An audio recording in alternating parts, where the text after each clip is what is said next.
Maybe Santa will stuff an Asus media player in your stocking. Yeah, but do you want him to?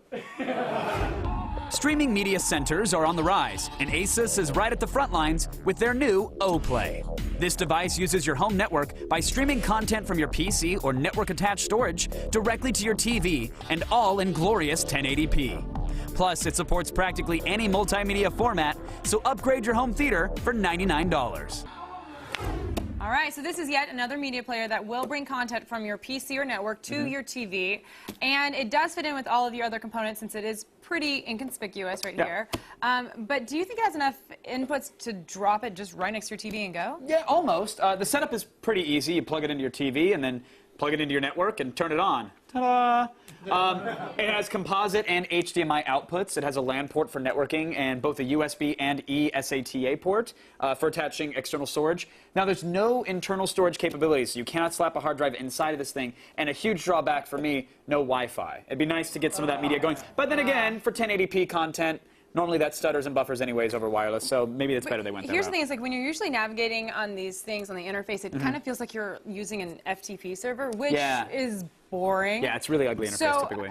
Did Asus handle that situation? They did in the sense that it's on par with everything else, but it's still kind of boring. I mean, you get media previews for videos and photos on the sidebar. Oh, but look at the colors of the lines. Yeah, oh, look at I really like what they did with the boxes. Oh, would you call that turquoise or cobalt? I'd call it majestic blue. Oh. But that, you know, as you're seeing there, like video previews are now pretty much a standard element across the board. Out of the box, though, the device is kind of sad in terms of features. However, once we upgraded it to the newest firmware, it did add a very nice surprise, which is universal plug and play. Oh. Why do I care, you say? Stop shouting.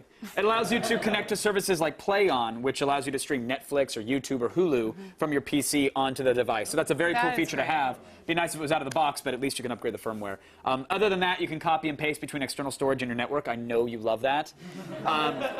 Again, that's another standard element in the world of streaming media players. So nothing too fancy popping out of this box. Okay, so then the big question is the quality of the video and the audio. Is it just as good when you're streaming? Through the O-Play? The O-Play. O-Play. Oh, are we still on O? Play. Pretty good. It actually supports the standard video files that you'd expect. Here's the thing that surprised me. It can play MKV files, which is nice. For those who don't know, that's Matryoshka video. If you're ever downloading a legal backup of a Blu-ray film or a 1080p movie, a lot of people legally back up their files as MKVs, which because you already bought them legally. Why else would you be downloading a movie online? I only download it because I don't want my kids scratching up the DVDs in the back of the minivan. Kevin, you don't have a minivan or So kids. It's great that the O-Play does that. So I like that. O-Play. Content streamed from Hulu had a much better video quality than we've previously seen. We got far fewer error messages when trying to load videos, which is great. The audio, you can hear it. It's pretty standard. Nothing to write home about, but that's all relative to how you have your home theater set up, of course. So there you go. Okay, so comparing this to other media players on the market, you know, it only costs $100. 100 bones. What do you think? The O-Play. O-Play. Worth it? Yeah. Yeah, we think so. Okay. I didn't know. We're wishing the thing had support for an internal hard drive or at least Wi-Fi, but it's something that can be looked over if you don't plan on moving the device around too much. 1080p video quality is great. The audio is standard. Overall, it's a good introductory player. I mean, this thing isn't known for the bells and whistles, but at $100, why not? And plus, it has that really great blue lining in that interface. You saw the blue interface was really, really cutting edge. That's expensive. That's like $50. Now that the firmware has been upgraded, it's a buy.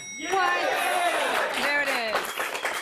Well, that's it for today's GadgetCon. Be sure to tune in tomorrow for our review of the Fujifilm Instax mini camera. Oh, I just bought it online. I hope it was a buy. Did you really? I did. On Amazon. Did you hear the tone of my voice when I asked? Did you really? I did. I love Polaroids. Oh, play.